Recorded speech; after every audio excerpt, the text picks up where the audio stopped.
Hi, I'm Dr. Myra Quanrud. I'm a pediatrician here at Ann Carlson Center. And behind me you can see Onyx, who is working with his speech therapist and occupational therapist. Onyx is working with a special computerized program that allows him to type using head movements. He has a special sensor, what she calls the dot on his nose. It's a sensor on the bridge of his glasses that works with a sensor on the computer and allows him to type.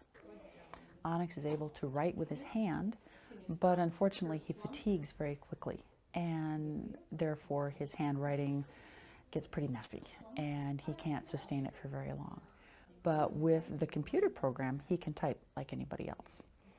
The really amazing thing is that Onyx is a kindergartner, and he is already spelling and typing like some of the rest of us. And he is able to type words that are way beyond a child of his age that you would expect.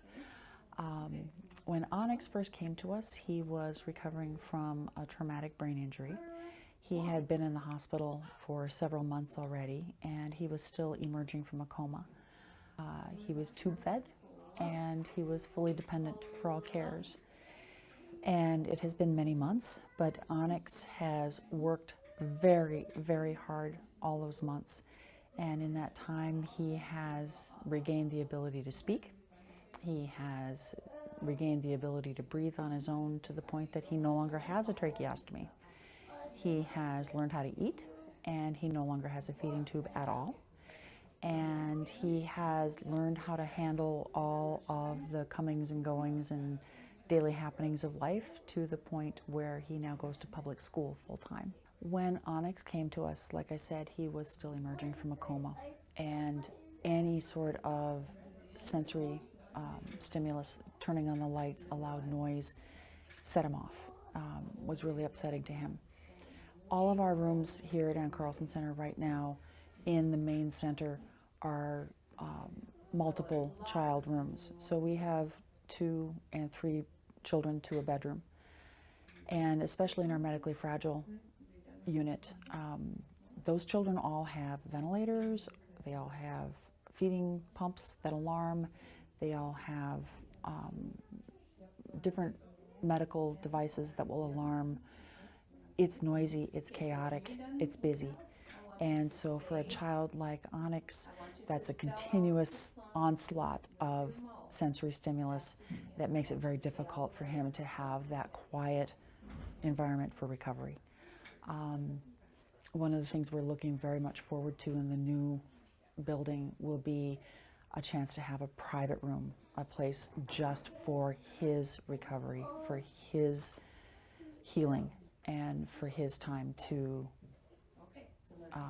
be quiet and relax and to heal and to grow. Now he is doing what we never thought he could do. He is starting to take steps in the pool. He, up until now, had not shown that ability. We really didn't think he was going to recover the ability to walk.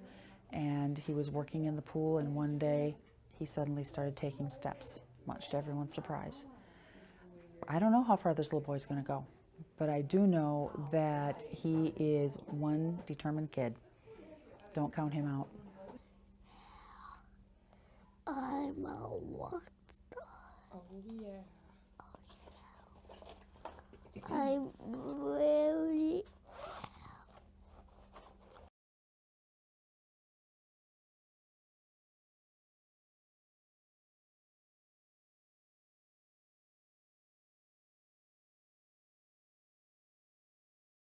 I'm David Juvie, And I'm Vicki Juvie.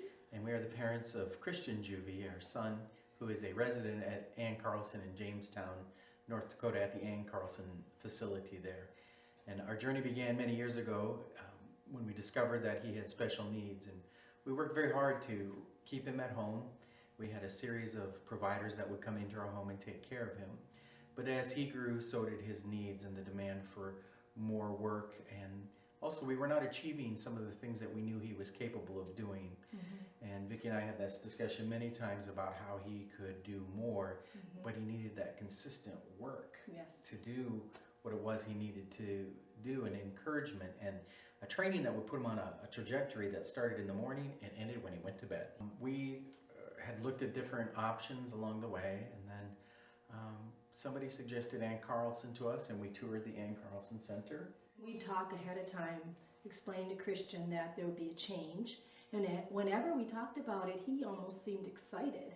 So it seemed like he understood that he'd be going to a special place just for him, along with other kids that he'd be with and he'd live with and go to school and do different activities, and he would just clap his hands like. So we thought, well, that's good. That's a good sign.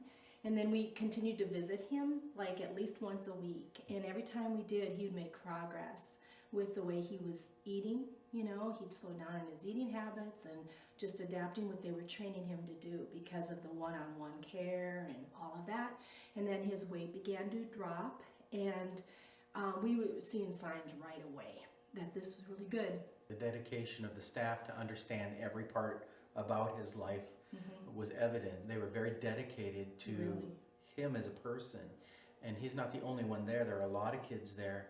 But they were dedicated to learning and understanding his habits. I think in one of our first meetings, we sat in a room with 22 other people just to evaluate every facet of his life. And that was overwhelming to some degree, but also very enriching and rewarding to us because we realized he's going to get the help he needs here at the Ann Carlson Center. And so we, over the course of time, have worked with them. They've charted his behaviors. They've charted the way that he does things. They've created plans to help him progress. And we had a meeting within about a month ago, I think it was, a month ago. And he has made amazing progress.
So we are the Beatons. I'm Lana. This